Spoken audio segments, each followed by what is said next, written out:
மறவாத நினைவாக இன்றைய இறை மன்னா.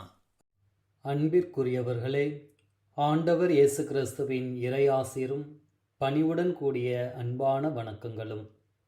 லூக்கா நற்செய்தி 6வது அதிகாரம் 1 முதல் 5 முடிய உள்ள இறைவார்த்தைகள் இன்றைய நற்செய்தி வாசகமாக நமக்கு கொடுக்கப்பட்டுள்ளது.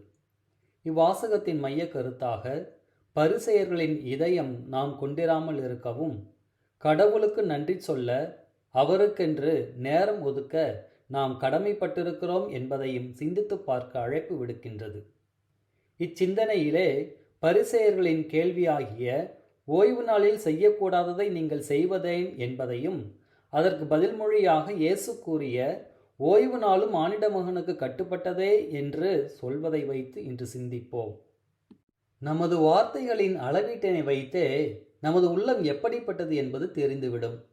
இன்றைய நற்செய்தி வாசகத்திலே பரிசேயர்களின் வார்த்தைகள் அவர்களின் இதயத்தை படம் பிடித்து காண்பிக்கின்றன. அவர்கள் சடங்குகள், ஒழுங்குகள், சடங்கு முறைகள் என்று வெளித்தோற்றத்திற்கு அதிக முக்கியத்துவம் கொடுத்து ஆண்டவர் இயேசு கிறிஸ்து போதித்த இறை மதிப்பீடுகளுக்கு இடம் கொடாமல், இறைமகன் விரும்பிய இறையரசுக்கான இதயத்தை பெற்றுக்கொள்ள வாய்ப்பு இருந்தும் மறுத்தவர்களாக இருக்கிறார்கள். பரிசேயர்களை பொறுத்தவரையில் சீடர்கள் சாப்பிட்டது பிரச்சனை அல்ல, ஆனால் ஓய்வு நாளில் சாப்பிட்டதுதான் பிரச்சனை. சீடர்கள் என்ன சாப்பிட்டார்கள் என்பது அல்ல, எந்த நாளில் சாப்பிட்டார்கள் என்பதே பரிசேயர்களுக்கான பிரச்சனை. இங்கு நாம் தெரிந்து கொள்ள வேண்டியது என்னவென்றால், எப்பொழுது நாம் இயேசுவை பின்பற்றுகிறோமோ நமக்கு சோதனைகள் அதிகம் வரும். நிறைய மனிதர்கள் நம்மை கண்காணித்து கொண்டிருக்கிறார்கள், நம்மை வீழ்த்த காலம் பார்த்து கொண்டிருக்கிறார்கள். அதற்கு நாம் கவலைப்பட தேவையில்லை. காரணம், நமக்காக ஆண்டவர் பேசுவார். காரணம், நாம் அவருக்கான மக்கள், அவரது கொட்டகையை சார்ந்த ஆட்டுக்குட்டிகள், அவரது அன்பிற்குரியவர்கள் நாம். இயேசுவின் சீடர்கள் பரிசேயர்களால் கண்காணிக்கப்பட்டு கேள்வி எழுப்புகிறார்கள். எப்படி அவர்கள் ஓய்வு நாளில் உண்ணலாம் என்று சீடர்களிடத்தில் குற்றம் கண்டுபிடித்தால் அவர்களது குருவாகிய இயேசுவை மிக எளிதில் சிக்க வைத்து விடலாம் என்பதே பரிசேயர்களின் எண்ணமாக இருக்கிறது. இன்னும் சொல்ல வேண்டுமென்றால், இயேசுவின் பெயரால் நாம் துன்பப்படுத்தப்படுகின்ற பொழுதெல்லாம் நமக்கு ஆசீர்வாதங்கள் அதிகமாகிக் கொண்டேதான் இருக்கிறது என்பதாகும். ஆண்டவரின் அன்பை அதிகப்படுத்துகிறார்கள் அவர்கள். அதற்காக நம்மை துன்பப்படுத்துகிறவர்களுக்கு நாம் நன்றிதான் சொல்ல வேண்டும். நம்மை வீழ்த்த வேண்டும் என்று நினைத்தவர்களின் செயல் நம்மை கடவுளின் அருகில் இன்னும் அதிகமாகவே அழைத்து செல்கிறது. இன்னொரு விதத்தில் சிந்தித்தோம் என்றால், பொதுவாக யாரெல்லாம் கண்காணிக்கப்படுகிறார்கள்? முக்கியமான விஐபிஸ் மற்றும் செலிபிரிட்டிஸ். அவர்கள் பேசுகின்ற ஒவ்வொரு வார்த்தையுமே கண்காணிக்கப்படுகிறது. அந்த வகையிலே சீடர்களின் வார்த்தைகள் பரிசேயர்களால் கண்காணிக்கப்படுகிறது. இயேசுவோடு இருப்பதாலே சீடர்களின் மகத்துவம் கூடுகிறது. காரணம், ஆண்டவரே சீடர்களது ஆதாரம். அப்படியென்றால் நமக்குமான முழு ஆதாரம் இயேசுதானே. இதுவரை பரிசேயர்களின் கடின இதயத்தை சிந்தித்த நாம் ஓய்வு நாளின் புரிதலை தெரிந்து கொள்வோம். ஓய்வு நாள் என்பது என்ன? ஓய்வு நாளானது கடவுளுக்கென்று ஒதுக்கப்பட்ட நாள்.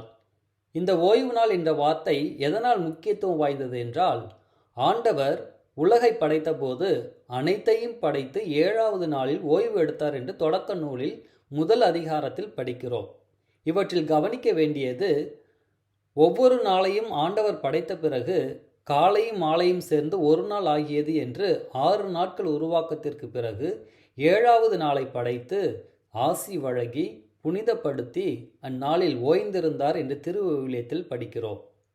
ஆனால் அந்த 7வது நாளில் காலையும் மாலையும் சேர்ந்து 7ஆம் நாள் ஆயிற்று என்பது இல்லை.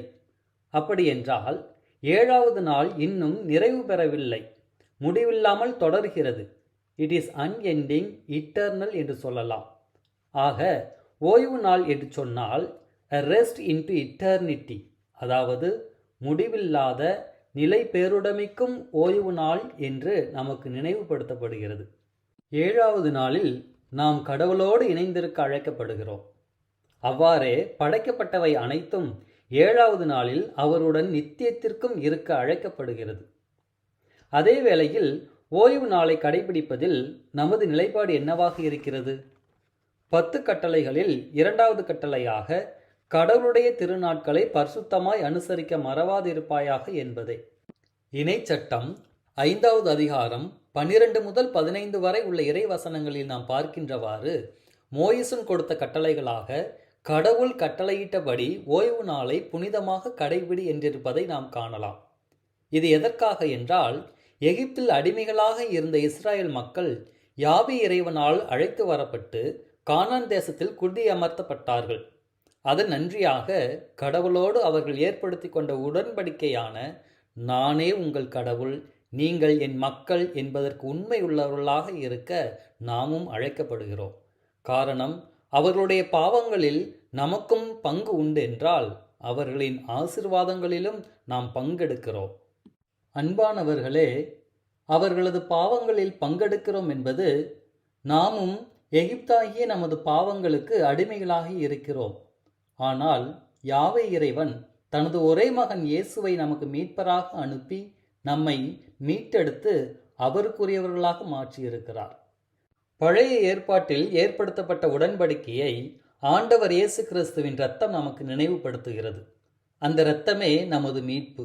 அந்த மீட்புக்கு நன்றியுள்ளவர்களாக இருக்க வேண்டுமென்றால் ஆண்டவருக்கு நன்றி சொல்வதும் அவருக்கென்று நேரத்தை ஒதுக்குவதும் நமது கடமையாக இருக்கிறது.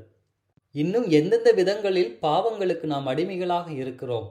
பட்டத்திற்கா, பதவிகளுக்கா, பணத்திற்கா, எதற்காக என்பதை சிந்தித்து பார்த்து பரிசேயர்களின் இதயங்களைப் போன்று நாம் கொண்டிராமல் ஆண்டவருக்கு நன்றி சொல்லும் நல்ல உள்ளம் கொண்டு வாழ அவரிடமே மன்றாடுவோம். ஏனென்றால் இறைவன் நம் பக்கம், நமக்கானவர் நம் இறைவன். இறைவன் என்றென்று வாழ்த்த பெறுவாராக. ஆமேன். தாய் என்னை மறந்தாலும் மறவாத இயேசு